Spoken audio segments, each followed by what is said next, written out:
My name is Joe Bertagna. I was the commissioner for Hockey East for 23 years. So it's my pleasure to welcome into the University of New Hampshire Hall of Fame Coach Dick Umile. I first knew the Umile name when he was a high school hockey player at Melrose High School in Massachusetts, which produced a lot of hockey players. The first year that I was a college goaltender, we came up to UNH to play, and I think it was January of '72, and we hadn't lost. And I came out of the locker room, went into the wrong crease. I was scraping up the wrong crease.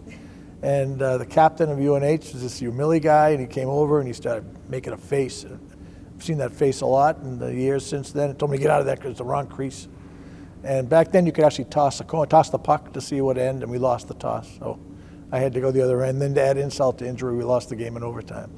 And he's been good. He hasn't raised it over my head in the 50 years since then. But as another Italian-American hockey player, I think we hit it off. It was always known in Melrose on a Sunday afternoon. You could stop by the Umile house and there'd be a pot of tomato sauce on the stove and you could count on a meal. And I brought my parents there once. He was obviously very passionate about whether he was playing or coaching. They were successful, in postseason tournaments. They had to play at the Garden and they had to play in national tournaments. But when you watched them at home and you saw the speed, they played hard, but they were clean.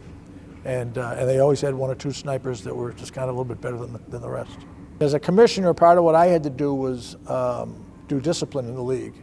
And I can't tell you how many times I'd call about something that a player did, and he would tell me, we've already suspended, we've already taken care of it. And that wasn't normal. I mean, a lot of times you'd brace yourself for somebody to try to defend somebody that did something bad.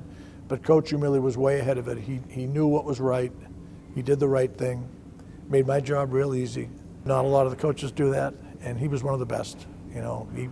He cared and he tried as hard as anybody to win, but when it was over, he was great for the game. Coach, congratulations. I don't know how many halls of fame you're in. I don't know what took you so long to get this particular honor, but for somebody who's known you for a long time, I'm very proud to call you my friend and congratulate you on this latest accomplishment.